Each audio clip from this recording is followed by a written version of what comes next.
I was 42, in good health, never had an issue. I started having what I thought was indigestion. Didn't think too much about it. I would pop a Tums and it would go away. Didn't have any other signs. There was no chest pain, no sweating, no back pain, nothing. At one point, I jokingly said, "Do you think you're having a heart attack?" And he's absolutely not. I am not having a heart attack. So it was about 6, 8 weeks after, and my neighbor was turning 40. So we had a big weekend planned. Friday morning, we came here, played golf. We actually played 36 holes, no problem. And my buddy was having a reception for his birthday here. We came up to the party, having a few drinks, everything was good. We were getting ready to leave, and I heard sort of a crash. I said to whoever was next to me, "Is that my husband?" It was obvious right off the bat that something was wrong. They got him over on his back. Our friend, who had had some medical training in the Army, started CPR, and then one of the party guests was a cardiac nurse. She got the AED and shocked him a couple times. He didn't have a pulse. We went to the hospital, and it just so happened that the cardiologist was across the street from the hospital. They determined that he was 99 to 100% blocked in his main artery. They put in one stent, and he was much better. It was in 4th grade.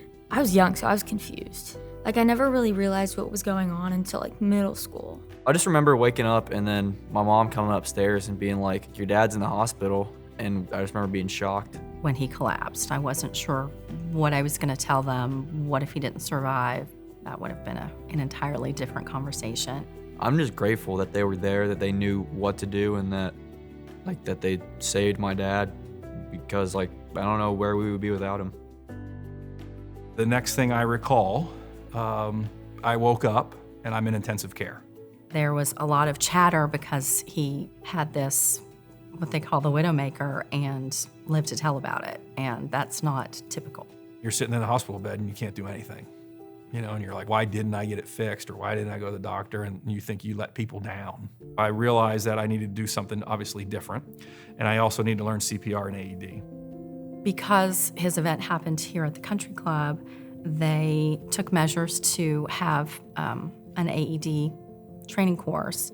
So we go through that training, get certified, and 7 months later, I'm at a friend of mine's golf tournament in Ohio. We're up on the patio, and over in the corner, we see a gentleman go down.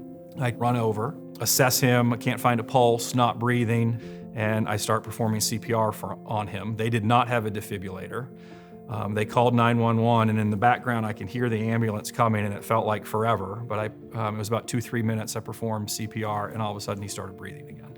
The paramedics got there. They took him, and they got to the hospital, and he was good. As they like to say, I went from survivor to reviver within 9 months. If we had not taken that training course, if Chris had not had his heart attack, the other man could have died too. He did save a person's life after his was almost taken. It's incredible. It's crazy how life works, and it's just it came back full circle. It was amazing to see the number of people that didn't know what to do. If it's your son or your daughter, or would you be able to react? Teaching people CPR and being passionate about that is something that I live and breathe every day, because I want people to be able to react. The American Heart Association is a great way for us to give back to Lisa and I. Obviously, it's a passion because what happened to us. I just think it's important because you should always try to help people. Just because it's not your life, it's someone else's, and it matters still. We've never been a closed book. Something you say or something that might have happened to you can help somebody else. You can save somebody's life.